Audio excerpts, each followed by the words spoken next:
பரமபூஜ்ய மோகன் பகவத்ஜி அவர்கள் அகில உலக தலைவர் ஆர்எஸ்எஸ் அவர்கள் இப்பொழுது ஆசியுரை நல்குவார்கள்.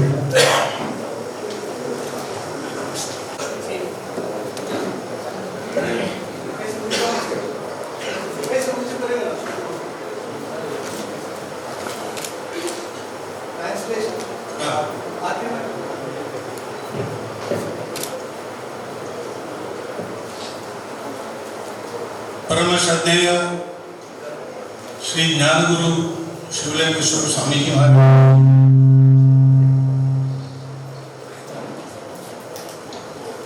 मंचस्थ सभी मान्यवर, उपस्थित सज्जन, माता बंधु,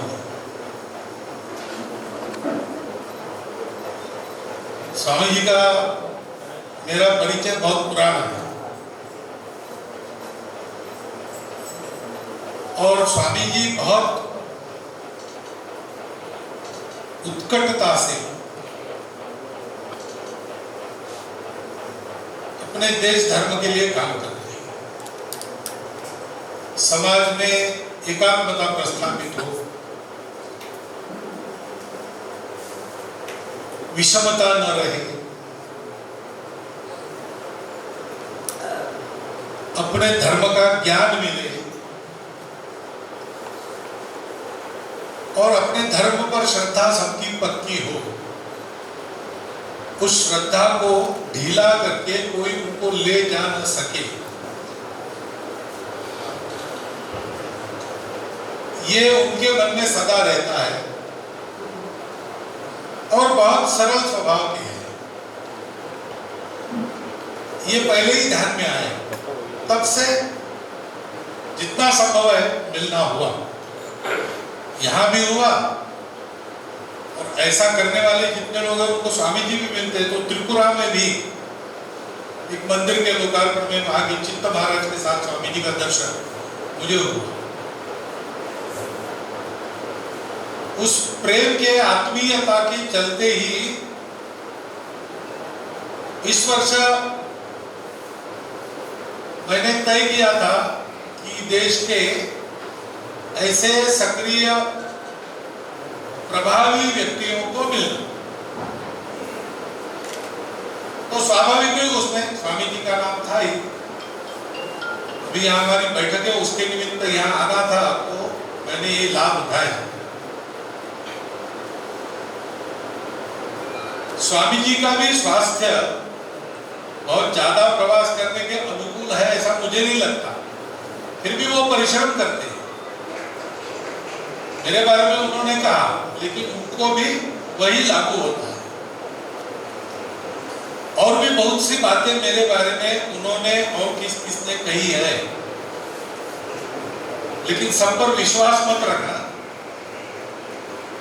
बात है कि एक बड़ा संगठन है राष्ट्रीय स्वयंसेवक संघ,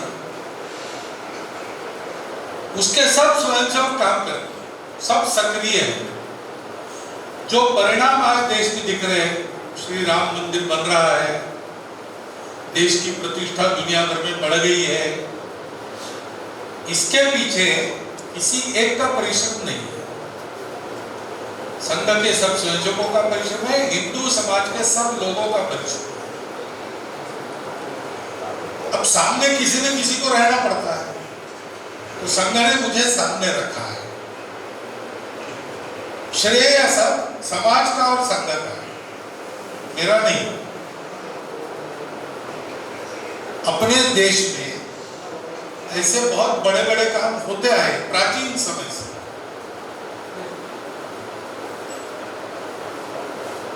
और उसके पीछे पूरे समाज का प्रयास है। अब आज ये किताब है,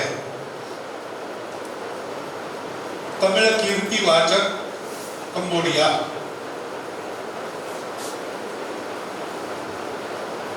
तो कितने लोगों ने प्रयास किया होगा।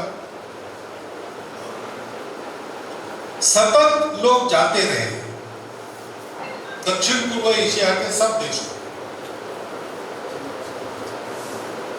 वहां जाके उन्होंने भारत का सनातन धर्म सबको दिया। शिव की, विष्णु की, बुद्ध की उपासना सबको पता है, और उसके आधार पर उन लोगों को सुसंस्कृत बनाया।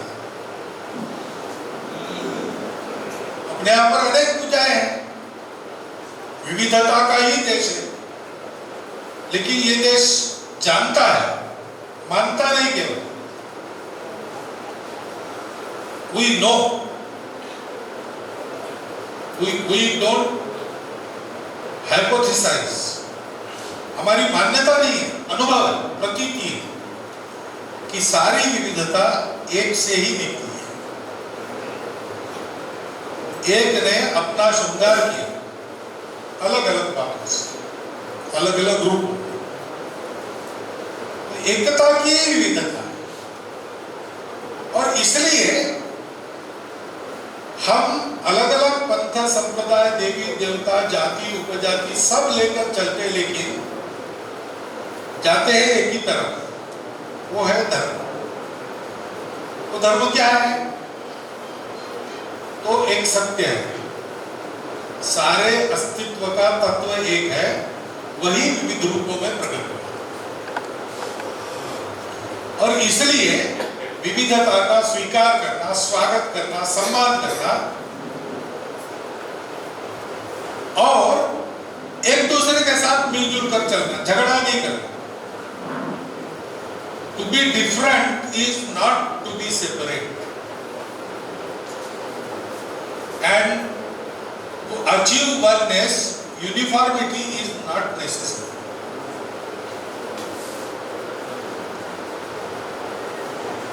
Diversity has to work together and can work together because it is product of unity.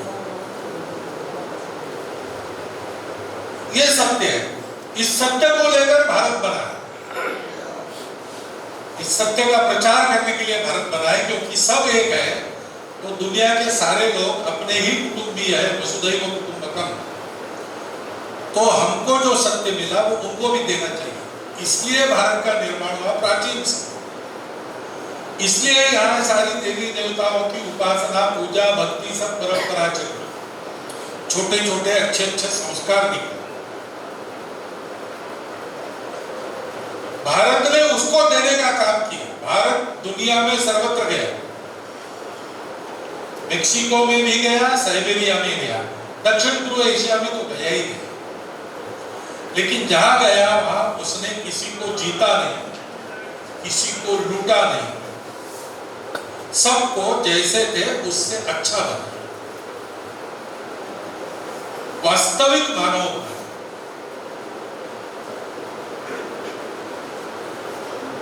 क्योंकि उसके हृदय में इस सत्य के कारण, भारत के मन में करुणा है, सब अपने हैं, सबका दुख मेरा दुख है, किसी को दुखी नहीं रहने, न त्वहं कामये राज्यं न स्वर्गं न अपुनर्भवम्। राज्य नहीं चाहिए, स्वर्ग भी नहीं चाहिए, मोक्ष भी नहीं चाहिए। कामये दुख तप्तानां प्राणिनां आर्तिनाशनम्। दुख से तप्त प्राणियों के दुख का विनाश करना, दुख को हरण करना, सुख देना, इसके लिए भारत है। आत्मनो मोक्षार्थम जगद्हिताय। और दक्षिण पूर्व एशिया के देशों में जल्दी जा सकते, पास में है। बाकी देशों में जाना, मेक्सिको में जाना दूर है, साइबेरिया दूर है, ये पास में है। आप जाके देख सकते हैं कि हमने उन देशों को क्या क्या दिया, अभी भी उसकी याद वहां पर है, सब देशों में, वहां पर तो है ही। सत्य, करुणा, अंतर्बाह्य पवित्रता, शुचिता, और इसके लिए परिश्रम, तपस, ये चार मूल्यों वाला जीवन हमने उनको दिया। यही धर्म है, शाश्वत धर्म यही है। आचार धर्म बदलते हैं, वो तो अलग अलग समय पर अलग अलग स्थानों में अलग अलग होते हैं, लेकिन सब जगह एक बात थी, वो कौन सी? सत्य, करुणा, शुचिता, तपस्या। इसलिए तमिलनाडु से राजराजेश्वर चोल के समय में, उसके भी पहले से लोग जाते रहे, अभी अभी तक जाते थे। तो वो तमिल कीर्ति वाचक बन गया, यानी भारत कीर्ति वाचक बन गया, यानी धर्म कीर्ति वाचक बन गया। बाकी लोगों ने तलवार के भरोसे या सेवा का भी उपयोग करके बाकी देशों को जीत लिया। उन्होंने दिग्विजय किया, वो दो प्रकार का था, एक है असुर विजय, दूसरा है धन विजय। असुर विजय वो होता है जो जिनको जीतते हैं उनका विध्वंस पूर्ण समाप्त कर। दुनिया में ऐसा करने वाले लोग हैं, तब भी थे, हमने भी उनको झेला। और धन विजय करने वाले लोग विध्वंस तो नहीं करते, लेकिन पूरा धन निकाल देते। दुनिया में ऐसे लोग तब भी थे, आज भी है, भारत ने भी उनको झेला। भारत ने भी दिग्विजय किया, सब देशों में गए, उस देशों के लोगों का हृदय जीता, उनकी भूमि नहीं जीती, उनका धर्म नहीं बदला, उनको जैसे थे उससे अच्छा किया। इसको कहते हैं धर्म विजय। हम धर्म विजयी लोग हैं। और धर्म विजय का तरीका क्या है? धर्म देना है, तो देना है केवल उपदेश से नहीं होता, आचरण करना, आचरण करने के बाद प्रबोधन करना। हमारे लोगों ने दूर दूर देशों में जाकर धर्म का आचरण दिखाया। उसके कारण लोगों ने ये मानव धर्म है, वास्तव में विश्व धर्म है, जिसको ये धर्म कहते हैं, भारत का धर्म है, हिंदू धर्म है। वो उसकी मानवीयता को समझकर लोगों ने ग्रहण किया, क्योंकि हमारे जो लोग गए उन्होंने उपदेश नहीं किया, उन्होंने आचरण किया।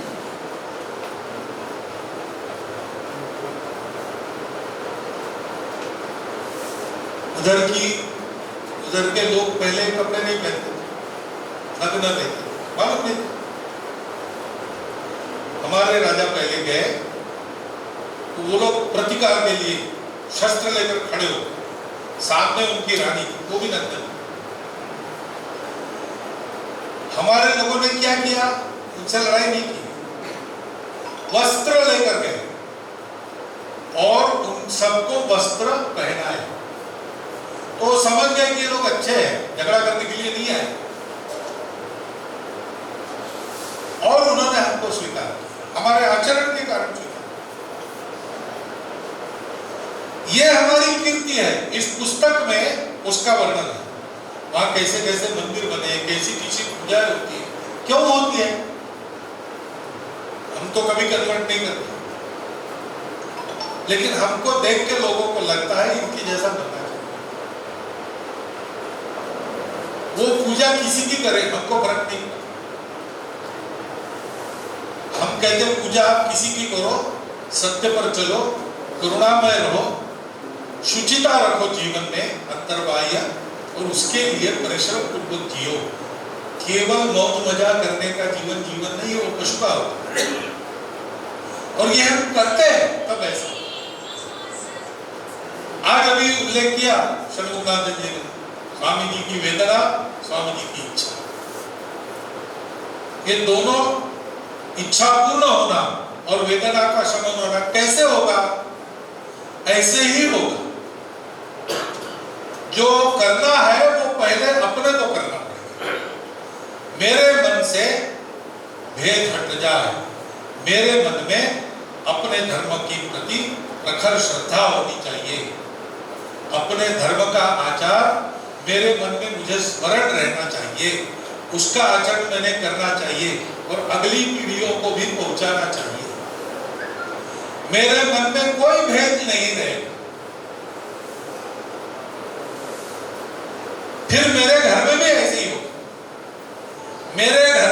भेद का वातावरण नहीं रहेगा, जात पात का विचार कोई करेगा नहीं। और मेरे घर में अपना जो संस्कार है परंपरा से आने वाला वो चलता रहेगा। उसकी बहुत आवश्यकता है, क्योंकि आजकल पश्चिम में सभी संस्कृति नीति संस्कारों को ठुकराने वाली एक लहर चली है। वो अनैतिकता का समर्थन करती है, अव्यवस्था का समर्थन करती है, जिससे घोर दुख ही पैदा हुआ है, होता है। नीति और व्यवस्था में सुख है, शाश्वत नियम। लेकिन इसको उखाड़ना, दुनिया से नीति को बंद करना, अनीति को चलाना, व्यवस्थाओं को ध्वस्त करके अराजकता फैलाना, जिससे उन मुट्ठी भर लोगों का स्वार्थ संपन्न हो, ऐसा चला है। उससे कैसे रक्षा की जाए दुनिया के बाकी देशों को पता नहीं, हमको पता है, क्योंकि हमने दुनिया को नीति और व्यवस्था दी है।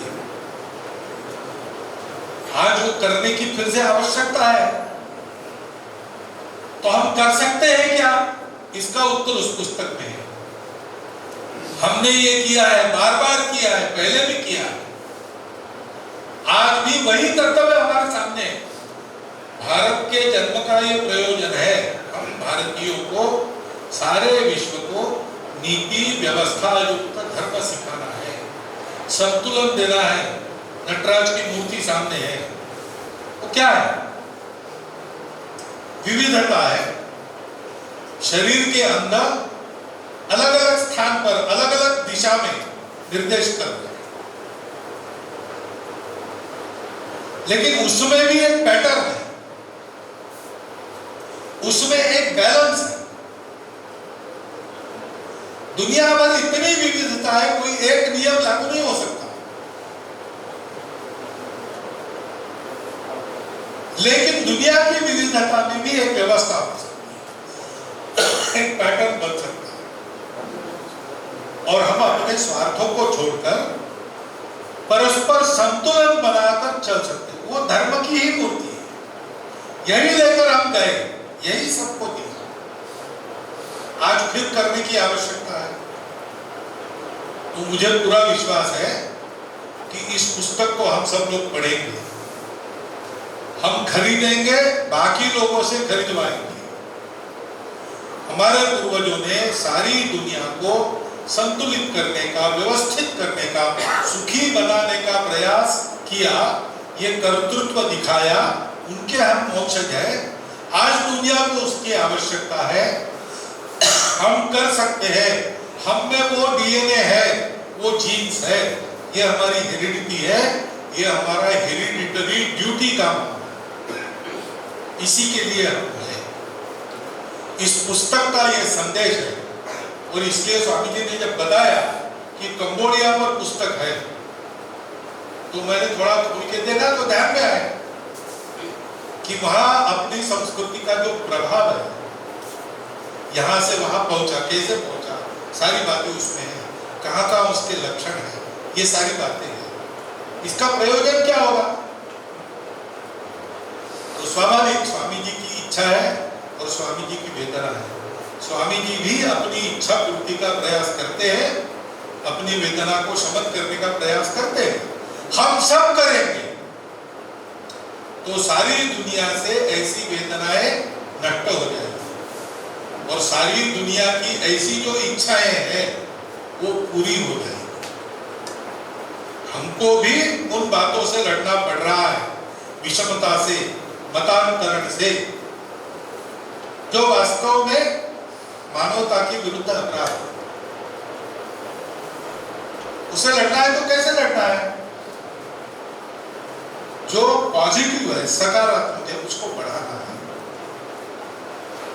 हमारे पूर्वजों ने इस सकारात्मकता का जो आदर्श रखा, वो आपके सामने इस पुस्तक के रूप में है।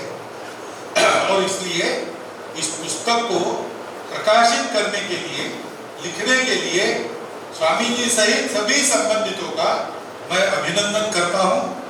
और आप सब लोगों को इस पुस्तक को पढ़कर प्रेरणा लेकर वेदना का शमन और इच्छाओं की पूर्ति इस उद्योग में लग जाने का विनम्र अनुरोध करता हूँ, आह्वान करता हूँ।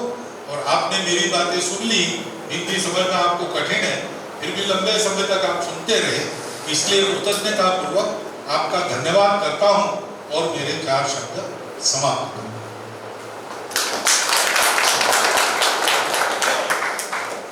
அருமையான ஒரு ஆசிரியரை நல்கிய நம்முடைய பரம பூஜ்ய மோகன் பகவத்ஜி அவர்களுக்கு வணக்கத்தை தெரிவித்துக் கொள்கின்றோம்.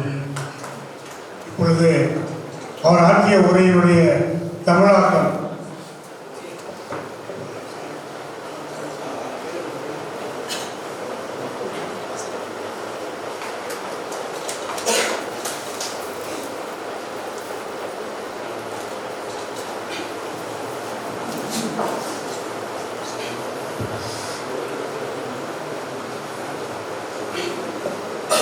பூஜனீய சரசங்காச்சாரியர்களுடைய உரையுடைய சுருக்கமான தமிழாக்கம் சொல்கிறேன். சுவாமிஜி அவர்கள் எனக்கு நீண்ட காலமாக அறிமுகம். மிகுந்த ஆர்வத்தோட தேசத்துக்காகவும் தர்மத்துக்காகவும் பணி செய்யக்கூடியவங்க. நிறைய விஷயங்களை ஒற்றுமை உருவாக்கணும், தர்மத்தை காக்கணும், மதமாற்றம் தடுக்கணும், சமுதாயத்தில் இருக்கக்கூடிய பல தேவையில்லாத விஷயங்களை நீக்க வேண்டும் என்பதற்காக கடுமையாக உழைக்கக்கூடியவர், எளிமையானவர். பல இடங்களில் சந்திச்சிருக்கேன். திருக்குறளில் சமீபத்தில் கூட ஒரு மடத்தில் ஒரு நிகழ்ச்சியில் சந்திச்சேன்னு சொன்னாங்க. இந்த ஆண்டு என்னுடைய சுற்றுப்பயணத்தில் சமுதாயத்திற்கு இது போல முக்கியமான பெரியவர்களை சந்திக்க வேண்டும் என்ற ஒரு திட்டம் சங்கம் முடிவு செய்ததன் அடிப்படையில் நான் நாடு முழுக்க பல முக்கியமானவர்களை சந்தித்து வருகிறேன். அதில் சுவாமிஜியையும் சந்திக்க வேண்டும் என்று இந்த வருஷம் நம்முடைய திட்டத்தை ஏற்பாடு செய்திருந்தேன். இங்கே நான் வந்திருக்கிறது அதனுடைய கண்ணோட்டத்தினால. சுவாமிஜியோட இந்த சந்திப்பு எப்பவுமே மகிழ்ச்சி தரக்கூடியது அப்படின்னு சொன்னாங்க. சுவாமிஜி எனக்கு ஒரு வகையில் ஒரு உற்சாகம் கொடுக்கக்கூடியவர். என்னென்று சொன்னால், என்னை ஆரோக்கியம் குறைவாக இருக்குன்னு சொன்னார். ஆனால் அவரும் அப்படிதான். எந்த உடம்பு எப்படி இருந்தாலும் கடுமையான உழைப்பு, சுற்றுப்பயணம் அவர் செய்வதை பார்த்து நானும் அவரை பற்றி ஒரு நல்ல ஒரு மதிப்பு தான் எனக்கு அவர் பற்றி இருக்குன்னு சொன்னாங்க. என்னை பற்றி பல பேர் சொல்லும்போது பல விஷயங்கள் சொன்னாங்க. அதெல்லாம் கணக்கு வச்சுக்காதீங்க. ஏனென்று சொன்னால், எல்லாத்துக்கும் பெருமைக்குரியவன் நான் எல்லாம் நம்முடைய அமைப்பு ராஷ்டிரிய சயின்ஸ் சங்கம். அதுதான் அத்தனைக்கும் காரணம். சங்கத்துடைய சுயம் சேவர்கள் சமுதாயம், இந்து சமுதாயம் தான் இந்த எல்லா விதமான மாற்றங்களுக்கும் அடிப்படை. இப்படி எனக்கு அதற்கு தலைமை தாங்கக்கூடிய பொறுப்பு கொடுத்திருக்கிறதுனால அந்த இடத்துல உட்கார்ந்துருக்கேன் அப்படி சொன்னாங்க. அது ராமர் கோவிலாக இருக்கலாம், எந்த பிரச்சனையாக இருந்தாலும் பல விஷயங்களில் மாற்றத்தை ஏற்படுத்துவதற்கு அமைப்பும் இந்து சமுதாயம் தான் காரணம் என்பதை நம்ம மனசில் வைத்துக்கணும்னு சொன்னாங்க. உலகில பாரதம் என்பது எதற்காக இருக்கிறது என்று சொன்னால், இந்து சமுதாயத்தை ஒற்றுமைப்படுத்தி அதை வளர்ப்பதற்காகவும் சமுதாயத்தினுடைய பிரச்சனைகளை தீர்ப்பதற்காகவும் வேலை செஞ்சுட்டு இருக்கு. ஆனால் நாம செய்யக்கூடிய அத்தனையுமே எனக்காக அல்ல, இந்த இந்து சமுதாயத்திற்காக, நாட்டிற்காக என்ற எண்ணத்தில் வேலை செய்யணும். நம்முடைய நாட்டில் முன்காலம் முதலே இதுதான் நம்முடைய பரம்பரையான பழக்கமாக இருந்திருக்கிறது. நம்முடைய சமுதாயமே அதுபோலதான் வழிகாட்டி வாழ்ந்திருக்கிறது முன்னோர்கள். அதுக்குதான் உதாரணமாக இந்த கம்போடியா புத்தகம். தென்கிழக்கு நாடுகளில் பாரதத்திலிருந்து போனவர்கள் அங்கே நம்முடைய முன்னோர்கள் எந்த அளவுக்கு ஒரு பெரிய தாக்கத்தை ஏற்படுத்தினார்கள் என்பதை அந்த புத்தகத்தில் ரொம்ப தெளிவாக சாமி சொல்லியிருக்காரு, படிக்கணும்னு சொன்னாங்க. வேற்றுமையில் ஒற்றுமை தான் நம்ம இந்து தர்மத்தினுடைய சிறப்பு அம்சம். நமக்கு தெரியும், பல்வேறு வேறுபாடுகள், உணவு, உடை, மொழி, பழக்க வழக்கம், ஆடு, செயல்பாடு எல்லாம் இருந்தாலும் கூட இது அனைத்திலும் ஒற்றுமையை காணக்கூடியது இந்த பாரத நாடு இந்து தர்மம் மட்டும்தான். இந்த தர்மத்தினுடைய அடிப்படையில் நம்ம ஒன்றா இருக்கிறதுனால நமக்குள்ள இந்த வேற்றுமை என்பது நம்ம கலாச்சாரத்துக்கு ஒரு சிறப்பு. அதை நாம் உணரணும், அதை அப்படி நடக்கிறதுக்கு முயற்சி பண்ணணும். அதனால நம்ம சொல்றோம், உலகம் முழுதும் ஒரு குடும்பம், வசுதெய்வ குடும்பம்னு சொல்றோம். பல்வேறு வழிபாடுகள் இருந்தாலும் கூட அது செய்வோம், வைணவம், எப்படி இருந்தாலும் கூட அனைத்துமே ஒரே இறைவனுடையதான் என்கிற இந்த கொள்கை நம்முடையது அப்படி சொல்றாங்க. அப்படி அதனால தான் நம்ம பார்த்தோம்னா மெக்சிகோவா இருக்கலாம், அது சைபீரியாவா இருக்கலாம், எல்லா இடங்களிலும் நம்முடைய கருத்துக்கள் கொண்டு போய் சேர்க்கப்பட்டிருக்கிறது. எந்த இடத்திலையும் பாரதம் எல்லாருமே கூட வெற்றி கொள்ளவில்லை. அவர்களை அத்தனை பேரும் நல்லவர்களாக மாற்றியது. அவர்கள் மீது போர் கொடுத்து வெற்றி கொள்ளவில்லை, அவர்களுக்கு பண்பை கொடுத்தது. இதை நம்ம புரிஞ்சுக்கணும் சொல்றோம். அதுக்கு உதாரணமாக எனக்கு அரசு தேவையில்லை, ஆட்சி தேவையில்லை, மக்களுடைய நலன்தான் எனக்கு முக்கியம் என்று வாழ்ந்தவர்கள் இந்த நாட்டில் இருந்தாங்க அப்படின்னு நற்பகம் காமேயராஜம் என்ற பிரதிதேவர்கள் சுபாஷித்தன் சொன்னாங்க. இதுதான் உண்மையான பாரதம். பாரதத்தில் வசிக்கும் செய்யக்கூடிய ஒவ்வொருத்தர் உள்ளத்திலேயும் மற்றவருடைய நன்மைதான் என்னுடையது என்று வாழ்வது நம்முடைய பண்பு. அதை நாம் ஞாபகம் வைத்துக் கொள்ள வேண்டும் என்று சொன்னார்கள். ஒரு 4 விஷயங்கள் நம்முடைய சமுதாயத்தினுடைய அடிப்படையாக இருக்கிறது. அதை வலிமைப்படுத்த வேண்டிய கட்டாயத்தில் நாம் இருக்கணும்னு சொன்னாங்க. உண்மை, தூய்மை, அன்பு, தவம். இந்த 4 விஷயங்கள் இந்த பாரத நாட்டுடைய பண்பாட்டுடைய அடையாளம். அதனால இந்த விஷயத்தை தான் இந்த தமிழ்நாட்டுடைய மன்னர்கள், சோழ மன்னர்கள் தர்மம் என்ற பெயரில் உலகம் முழுக்க கொடுத்திருக்கிறார்கள். அதனால நம்முடைய உண்மையையும், அன்பையும், கருணையையும், தூய்மையையும் தவத்தின் மூலமாக மக்களுக்கு சொல்லிக் கொடுக்கின்றது நம்முடைய பண்பு. உலகத்தில் மற்றவர்கள் எல்லாம் வாழ்கொண்டு சேவை செய்கிறோம் என்று மிரட்டி மதமாற்றம் செய்தார்கள். அதனால் அசுர விஜய், அசுரர்களுடைய வெற்றியை கொண்டது. ஆனால் நம்முடைய பாரத நாடு என்பது தர்மத்தின் அடிப்படையில் வெற்றி கொண்டிருக்கிறது இந்த உலகத்தில். எப்படி என்று சொன்னால் தர்மத்தை அவர்களுக்கு சொல்லிக் கொடுத்திருக்கிறது, நான் பண்புகளை சொல்லிக் கொடுத்திருக்கிறது. இந்து தர்மம் தான் என்னுடைய அடிப்படை என்பதை உலகத்துக்கு உயர்த்தின காரணமாக அவர்களை நாம் வெற்றி கொண்டிருக்கிறோம் உலகம் முழுவதும். உலகத்துல போனப்போ நாகரிகமே இல்லாமல் உடையுடுத்த கூட தெரியாமல் வாழ்ந்த காலத்தில் நம்முடைய முன்னோர்கள் அவர்களிடம் சென்று அவர்களுக்கு பண்புகளை கற்றுத் தந்தார்கள். அதனால அவர்கள் நம்முடைய நடத்தையை கொண்டு நம்முடைய பண்பை பார்த்து நம்மோடு இணைந்தார்கள், நம்மை மதித்தார்கள். இதுதான் நம்ம நாட்டுடைய பண்பாடு. எங்கு போனாலும் நம்ம பாரத நாட்டை சேர்ந்தவர்கள் இந்துக்கள் நம்முடைய தர்மத்தை சொல்லிக் கொடுத்தார்களே தவிர யாரையும் வெற்றி கொள்ள வேண்டும் என்று வாழ்ந்தே இல்லை. இந்த புஸ்தகம் அதை உறுதிப்படுத்துகிறது. அது அப்படின்னு சொன்னாங்க. வழிபாடு எதானாலும் அடிப்படையில் நமக்கு இந்த விஷயம் தான் இருக்கணும். நேர்மை இருக்கணும், உண்மை இருக்கணும், அன்பு இருக்கணும், கருணை இருக்கணும், தவம் இருக்கணும். இதை நாம வாழ்க்கையில கடைபிடிக்கணும் அப்படின்னு சொன்னாங்க. சுவாமிஜியுடைய வாழ்க்கையில அவருக்கு 2 விஷயம் இருக்குன்னு சொன்னார். சண்முகாந்தி அவர்கள் சொல்லும் பொழுது அவருக்கு ஒரு வேதனை இருக்கிறது மனதில். இந்த ஏற்றத்தாழ்வுகளை குறித்து ஒரு கஷ்டம் இருக்கிறது, அவருடைய ஆசை இருக்கிறது. என்ன என்றால் அது மதமாற்றம் தடுக்கப்பட வேண்டும் என்று. அது எப்படி நடக்கும் என்று சொன்னால் என்னுடைய வாழ்க்கை நாம் கடைபிடிக்க வேண்டும்.